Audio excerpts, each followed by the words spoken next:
Friends, good evening. Welcome back to my channel. আশা করি তোমরা সবাই ভালো আছো, আমিও ভালো আছি। তো ভালো আছি, কিন্তু আজকে যে ভিডিওটা সেটাতে আমাকে 3 দিন ধরে একটু সত্যি মাঝে মাঝে মনে করিয়ে দিচ্ছে।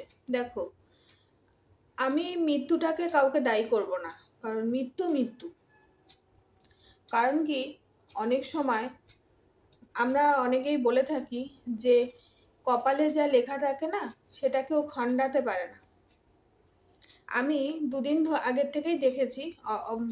তোমাদেরকে একটু বলি, ভিডিওটা আমি বড় করতে চাইছি না, কারণ আমি সত্যি কথা দুদিন আগে যখন ঝিলিকের ফার্স্ট ভিডিওতে আমি দেখেছি যে আলপনা মারা গেছে।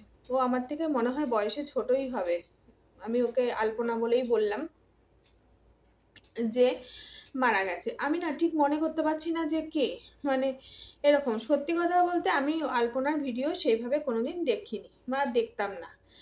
আমি একদিন ভিডিও মানে ইউটিউবে আছে না, যারা বড় বড় ইউটিউবার তাদের ভিডিও চলে আসে, তো সেই রকমই একদিন আলপনার ভিডিও আমার ভিডিওতে মানে ফোনে আসে।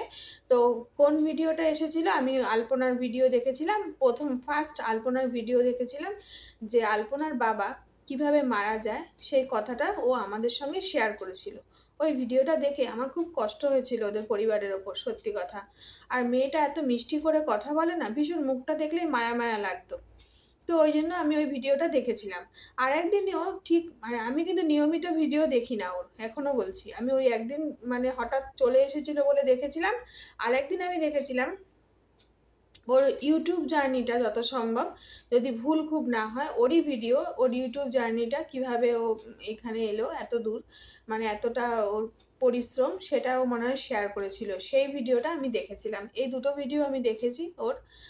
আর ভিডিও দেখার মধ্যে আমি কোনো কোনো সময় হয়তো কখনো কখনো আমার শর্টে ওর ভিডিও চলে আসতো, তাই দু একটা শর্ট দেখেছি। এর থেকে কিন্তু বেশি আমি ওর সম্পর্কে কিছু জানি না। ও যে অসুস্থ সেটাও আমি জানতাম না। তো এইরকম দুদিন ধরেই তো সব ইউটিউবাররা ভিডিও করছে আর আমি দেখছি, কিন্তু আমার না ভিডিও করার এক মানে সেইটা আমার চলে গেছে। বিশ্বাস করো যে মানুষটা নেই, মারা গেছে, মানে ওটাই আমি ভেবে যাচ্ছি, ভিডিও করা তো দূরে থাক। মানে আমি ভাবছি যে কি করে মেয়েটা এত অল্প বয়সে মরে গেল, এরকম ভাবছি। আর আমি না যা কিছুই আমার মনের মধ্যে হয়, আমার সারাটা দিন ধরেই ওরকমভাবে চলতে থাকে। তো আমি আমার হাজব্যান্ডকে বলছি যে আমারও তো হিমোগ্লোবিন কম, আমারও ধরো জানুয়ারিতে অপারেশনটা হয়েছে, আর আমার মাঝে মধ্যে হিমোগ্লোবিন খুব কমে যায়। তোমরা নিশ্চয়ই যারা আমার পুরনো বন্ধু আছো তারা জানো যে আমি যখন লাইভ করতাম তখন আমি বলতাম যে আমার হিমোগ্লোবিন কম, মানে আমার হিমোগ্লোবিন কখনোই ঠিক থাকে না, প্রচণ্ড পরিমাণে আমার হিমোগ্লোবিনের সমস্যা। তো যখন থেকে ওর ভিডিওটা আমি মানে সবাই ভিডিও করছে, আমি তখন মানে ভাবছি যে আমারও তো হিমোগ্লোবিন কম। এবার আমার না মাথার মধ্যে এটা ঢুকে গেছে। এবার আমি আমার বরকে বলছি যে কি ব্যাপার, আমারও তো হিমোগ্লোবিন কম, তাহলে আমিও তো যখন তখন এরকমভাবে অসুস্থ হয়ে পড়তে পারি।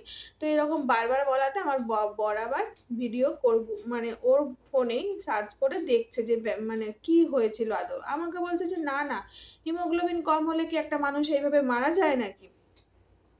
তো জানি না কি ব্যাপার। তো আমি ভালো করে কদিন ধরে ওর ভিডিওগুলো নাড়াচাড়া করে দেখলাম, বা অনেকগুলো বা যত সম্ভব রথের আগের দিন ওর লাইভটা দেখলাম, তখনও কিন্তু বসে থাকতে থাকতে ও শুয়ে পড়ছে, বা তখনও কিন্তু ওর মধ্যে ভালো শরীর খারাপ বোঝা যাচ্ছিল। ও কিন্তু পুরো সাদা হয়ে গেছিল, জন্ডিসে সাদা বা হলুদ, ক্যামেরায় অতটা বোঝা যাচ্ছে না। ও কিন্তু বারবার বলছে যে আমি সাদা হয়ে গেছি, আমার শরীরটা ভালো না। মানে বারবার শুয়ে পড়ছে। ওর যে ক্লান্তি, ও ভিডিওর মাধ্যমেও ও বলেছে যে আমার হাঁটা চলার মধ্যে, মানে আমি হাঁটাচলা করতে পারি না, আমি কাজ করতে পারি না। তো ওর মা সেদিন, মা আর মেয়ের ভিডিও, কবেকার ভিডিও আমি বলতে পারবো না, তবে মা আর মেয়ে দুজনে মিলে যখন শেয়ার করলো যে এরকম ওদের মানে শরীর খারাপটা কিভাবে ওদের মানে মানে কিভাবে ওরা ট্রিটমেন্টটা করছে সেটা শেয়ার করলো, যে ওর হিমোগ্লোবিন 6.5 ছিল, তার মধ্যে ওর আবার গলব্লাডার স্টোন, লিভার হালকা, বললো গলব্লাডার স্টোন থাকলে নাকি লিভার মানে তোমার জন্ডিস হালকা দেখা দেয়। সেটা ডাক্তারি ব্যাপার, আমি ওইসব জানি না। কিন্তু আমি এটা বলতে পারি, যারা গলব্লাডার স্টোনে অনেকেই হোমিওপ্যাথি ওষুধ খায়, এটা কিন্তু ঠিক না। অনেকে এবার ও সেটা জানতো, মানে ওর বাড়ির লোকেরাও জানতো। ওরা যখন হোমিওপ্যাথি ওষুধ খাচ্ছিল তখন অনেকেই কমেন্ট করে বলেছিল যেটা হোমিওপ্যাথি ওষুধের কাজ না।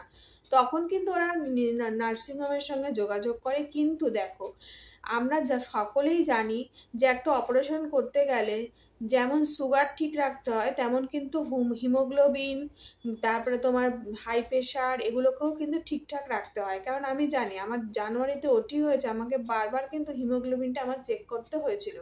হিমোগ্লোবিন যদি আমার কম থাকতো তাহলে কিন্তু আমার ওটি হতো না। এখনও কিন্তু আমার একটা অপারেশন হওয়ার কথা, যেহেতু আমার জানুয়ারিতে হয়েছে বলে আমার বাড়ির লোক কিন্তু সাহস করে তাড়াতাড়ি করে সেই অপারেশনটা করতে চাইছে না, যে একটা ধকল গেছে আর একটা ধকল নিতে পারবে কিনা।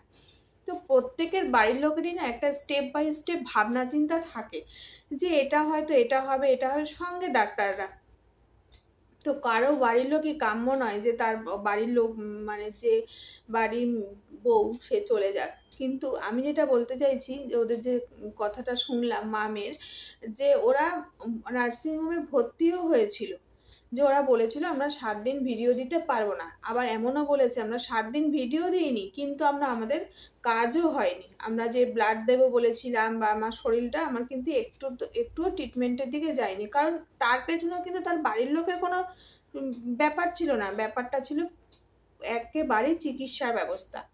যেমন যখন সে নার্সিংহোমে ভর্তি হয়, তাকে ব্লাড দেওয়ার কথা বলে, তখন তার ব্লাডের একটা রিপোর্ট নিয়ে সমস্যা হচ্ছিল। 4 বছর আগে তার টিউমার অপারেশন হয়েছে, সেই টিউমারে তার যে নেগেটিভ, ও নেগেটিভ ছিল তার গ্রুপ। আবার এখন টেস্ট করে দেখছে এবি পজিটিভ না নেগেটিভ, যাই হোক একটা মানে গ্রুপটা চেঞ্জ হয়েছে। এরকম দুরকম ওর রক্তের গ্রুপ দেখাচ্ছে। এই কারণে ডাক্তাররাও কিন্তু সাহস পাচ্ছে না তাকে ব্লাডটা দিতে। একবার নয়, তার বাড়ির লোক শতবার তার টেস্ট করেছে, কিন্তু সব বাড়ি তার রিপোর্ট সেমই আসছে। এই কারণে ডাক্তার বলেছে যে ঠিক আছে, এখনই তোমার ব্লাড দেওয়ার দরকার নেই, তুমি খাওয়া দাওয়া একটু ভালো করে করো, তারপর 20 দিন বাদে তোমাকে আমার ব্লাড দেওয়ার চেষ্টা করব। তার মানে কি, তার ব্লাডটা দেওয়া হলো না, এটা কি তার বাড়ির লোকের দোষ না? তাহলে ডাক্তারও তো সাহস পাচ্ছে না তাকে দিতে, বুঝতে পারছে না যে তাকে কিভাবে দেওয়া যায়। তো এটা বুঝতে হবে। দেখো সবারই, মানে ডাক্তারও একটা রিস্ক নিতে পারছে না বলে তাকে ফিরিয়ে দেওয়া হলো। সে কি করলো, আবার চলে আসলো, এসে সে দিল্লি না বোম্বের কথা বলল।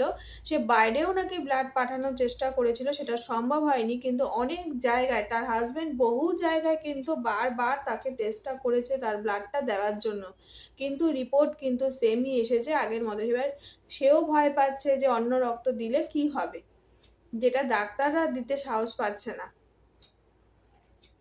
যতটুকু আমি ভিডিওর মাধ্যমে জেনেছি আমি ততটুকুই বলছি।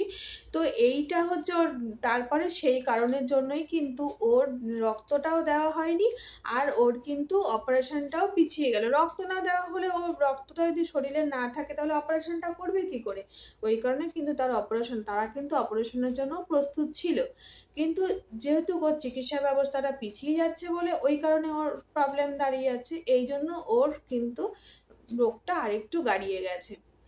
এটাই হচ্ছে ওর রক্তটা যদি ওর ঠিকঠাকভাবে প্রথম থেকে আসলে টেস্ট ওই যে এদিক ওদিক হয়েছে। এটা কার দোষ? আমি বলি এটা কপালের দোষ। আলপনা হয়তো এই কদিনের জন্যই পৃথিবীতে এসেছিল, এটা কারো দোষ না, দোষ হচ্ছে ওর ভাগ্যের দোষ, আর কিচ্ছু না। আমরা তো এটাই বলি।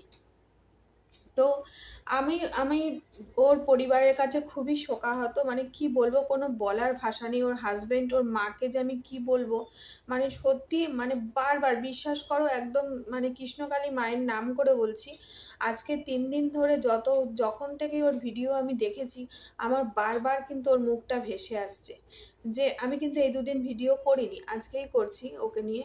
যেহেতু এইটুকু না বললে ওর জন্য নয়, মানে আমি জাস্ট বলতে চাইছি, ও গোবিন্দ খুব সেবা করত।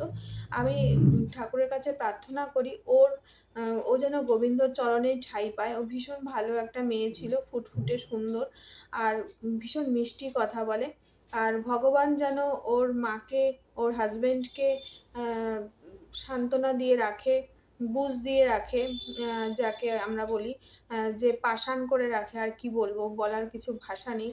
যে যেন ওরা স্বাভাবিক জীবনে আস্তে আস্তে ফিরে আসে। জানি এটা কখনোই ভোলার নয়, কিন্তু তবুও তাদের যেন ভগবান শক্তি ও সাহস আর মনোবল দেয়। আর আমি আলপনার আত্মার শান্তি কামনা করি। ও যেরকমভাবে মানে লাইভে আমি আমার গা কাটা দিচ্ছে, বিশ্বাস করবে না তোমরা, যেরকমভাবে ও চেয়েছিল যে ওর যেন আর পুনর্জন্ম না হয়, ভগবান করুক ওই কৃষ্ণের চরণেই যেন ওর ঠাঁই হয়। ও লাইভে বলেছিল যে আমি রথের দড়ি টানলে যে আর পুনর্জন্ম হবে না। আমার এই কথাটা শুনে আমার গায়ের মধ্যে কাঁটা দিয়ে উঠছে। তাহলে ওর মনস্কামনা তো এই মানে সংসার জীবনে আর পূর্ণ হলো না। তাহলে ভগবান তুমি এটা পূর্ণ করো যেন ওর গোবিন্দ চরণে যেন ওর স্থান হয়, এইটুকু ওর মনস্কামনা ভগবান পূর্ণ করো, এই বলছি। আর বাড়ির লোকের প্রতি আমার সমবেদনা তো রয়েছেই। আর কিছু বড় করছি না ভিডিওটা। যারা নাকি ওর বরকে ক্লেম দিচ্ছ, প্লিজ এইসব কথাবার্তা বলে আর ওর বরের প্রসঙ্গে কিছু বলো না, কারণ যার বাড়ির লোক যায় সত্যি তারাই বোঝে। তাদের যে এতদিনের মানে আজকে ধরো ও মারা গেছে 3 দিন, কিন্তু ওদের মানে এই যে শারীরিক অসুস্থতা হয়তো কিছুদিন ধরেই তাদের শরীর মানে সংসারের ওপর দিয়ে বয়ে যাচ্ছে। সেটা ওরাই জানে যে ওরা কিভাবে দৌড়াদৌড়ি করেছে, কিভাবে কি করছে। সুতরাং 1-2 দিনের জার্নি না, ওরা অনেক দিন ধরেই, যাদের বাড়িতে অসুস্থ লোক থাকে না তারাই বোঝে যে এই জার্নিটা কত দূর। তো যাই হোক, আমার ওর পরিবারের প্রতি সমবেদনা জানিয়ে আজকে ভিডিওটা শেষ করছি। তো সবাই নিজের প্রতি কেয়ার রেখো। আর আমরাও খুব না খামখেয়ালি মেয়েরা, বিশেষ করে যেমন আমার কথাই বলি, আমিও কিন্তু ঠিক মতন আমি যখন অন্যের কথা ভাবি তখন নিজের কথাটা আগে ভাবি, যে আমিও কিন্তু খুব কেয়ারলেস, মানে ওষুধপত্র ঠিক করে খাই না, খাবার দাবার সময় মতন খাই না। যারা হিমোগ্লোবিনের প্রবলেম তাদের কিন্তু এগুলো কিন্তু করা উচিত। সময় মতন খাওয়া দাওয়া, প্রোটিন জাতীয় খাবার যেগুলো বলেছিল ওকে, ও সোয়াবিন, তারপরে বেদানা, বিট। আমার ননদ আমাকে বারবার বলে বিট খাও, বিট খাও। বিশ্বাস করো, আমার ননদ আমাকে সবসময় বলে যে বেশি করে বিট খাবে, বিট সবসময় আমাকে পরিবারের লোকেরা সবসময় বলতে থাকে। কিন্তু আমি আমার কাজ করে যাই। যখন নাকি কারো কিছু হয়ে যায় তখন মনে হয় যে না না, আমাকে তো এবার সচেতন হতে হবে, আমার পরিবার আছে। এই হচ্ছে মানে আমরাও ভীষণ কেয়ারলেস, নিজেদের ব্যাপারে কখনোই ভাবি না।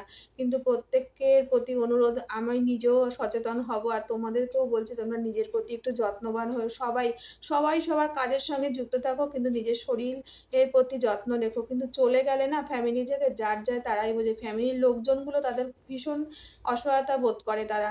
তাই সবার কথা ভেবেই বলছি যে নিজের প্রত্যেকেই মানে যেমন হাজবেন্ড বাচ্চাকে যেমন কেয়ার করি আমরা, তেমনি নিজের প্রতিও কেয়ার রাখাটা উচিত।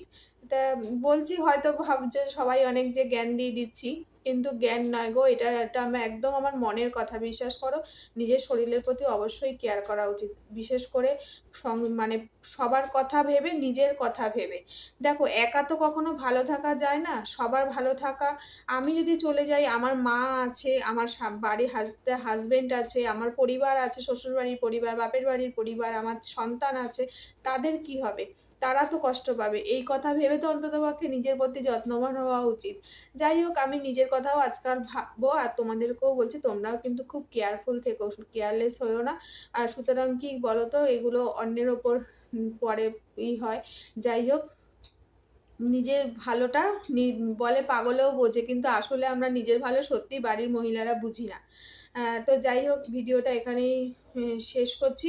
আর যা হওয়ার হয়ে গেছে এটা তো আমাদের মেনে নিতেই হবে। তো ওদের পরিবারের প্রতি আবার সমবেদনা জানিয়ে আজকের ভিডিওটা এখানেই শেষ করছি।